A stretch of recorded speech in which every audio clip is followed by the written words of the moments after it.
Ay, nako. Eto namang One News, nakisali pa. Magpo-post. Yung One News, nakisali pa.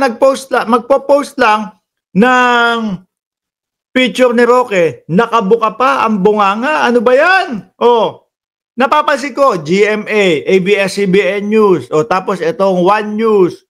O, yung TV5. Lahat to, nakabuka ang bunganga ni Roque kapag kami picture po sa kanila. Parang handang-handa sumubo. No? Parang, wala napasubo na O, isubo na natin. Diba? Naku, Roque. Sabi eto, Roque, huwag kang magagalit sa. Sabi, nung mga nakalabas sa Oblo,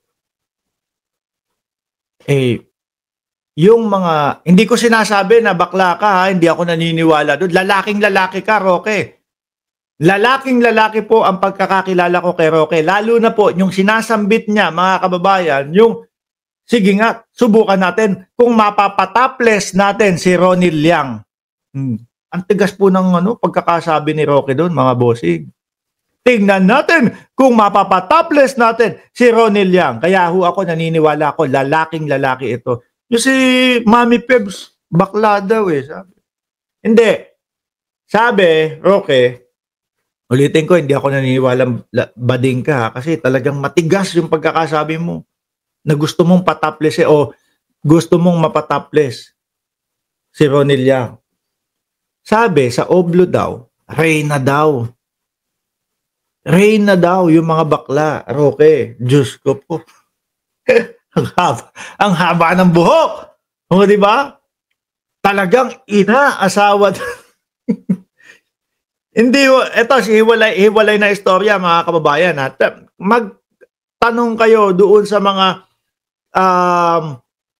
mga kaibigan ninyo na napasok sa Oblo, na tumagal ng 5 taon, o yung napunta sa city jail, sa mga ganon.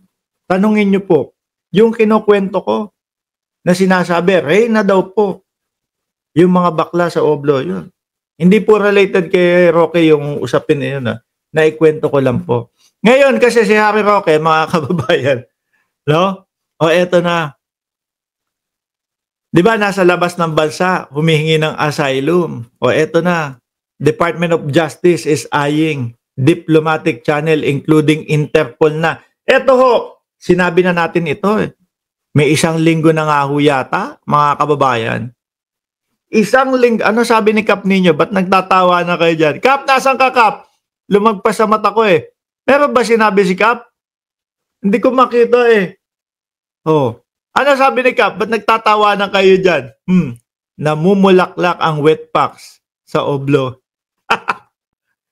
Hindi, eto, na-vlog ko na ho ito, mga kababayan, no? Nasabi natin na posible nakokonekta ang Pilipinas sa Interpol. Kaya nga po, napakalaking bagay nung pagkaka-aresto kay dating Pangulong Duterte.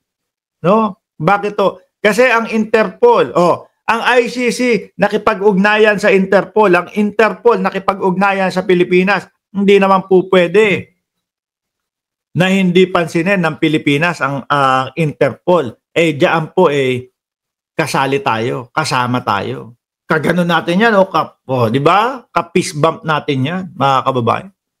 Kung hindi ho tinulungan ng CIDG, Philippine National Police, yung Interpol, mga kababayan, malamang po, dito sa problemang Roque, talikuran din tayo niyan. No, ng Interpol. Humihingi nga kami ng tulong sa inyo. Nung humingi sa amin ng tulong ang ICC para arestoin si dating Pangulong Duterte, hindi nyo kami pinansin. Tapos ngayon, pag lagi kayo lang ang may pabor na gusto, okay sa inyo. Hindi pwede yun. Dapat give and take. Di ba? The Department of Justice is eyeing diplomatic channel including Interpol to enforce the arrest warrant issued against former presidential spokesperson Harry Roque, who is currently abroad. Yari na. Paano kung nasabihan na ng gobyerno ng Pilipinas? Naipaliwanag na po namin sa inyo, the Netherlands, kung ano po ang issue ni Roque sa Pilipinas. O ngayon po, may warrant of arrest na. Baka pwede pong pakisarado na ang mga border para kay Roque para hindi na po makalabas ng the Netherlands. So sa madaling salita po, pinaliit ni Roque ang kanyang mundo doon sa pagsipot o doon sa paghingi ng asylum tapos ipinakita ang kanyang muka. Eh kung nagtahi-tahimik na lang si Roque, di ba? Kung nagtahi-tahimik na lang, di ginapang niya, di malamang sa alamang ho, mga kababayan, hanggang ngayon, hindi pa din natin alam kung nasaan si Roque. Tapos gumagapang na pala yung kanyang asylum. Mayabang eh. Sabi, since he is abroad, the process will be to go through diplomatic channel. We want to clarify that this is a matter of prosecution for a crime in the Philippines. Ipapaliwanag ko na naman ba kung bakit umabot sa ganyan si Roque? Mabilisan ho, na paliwanag. Tatlong puntos po.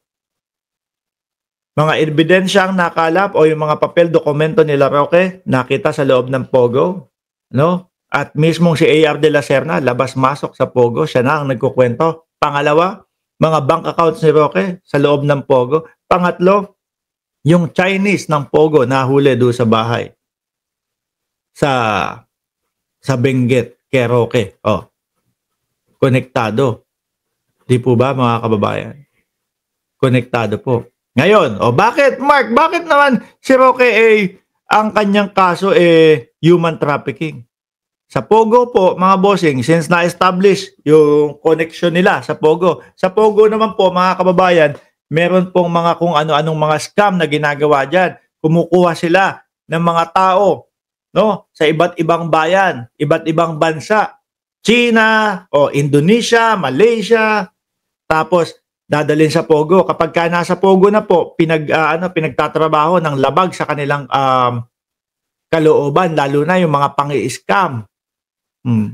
Pagka ayaw pumayag, binubuntal nila, nilalagay nila doon sa torture hub. Kulong na doon. Diyan, dawit si Roque. Di po ba? Naku po. Bibilang tayo ng ilan na yan? 16 days.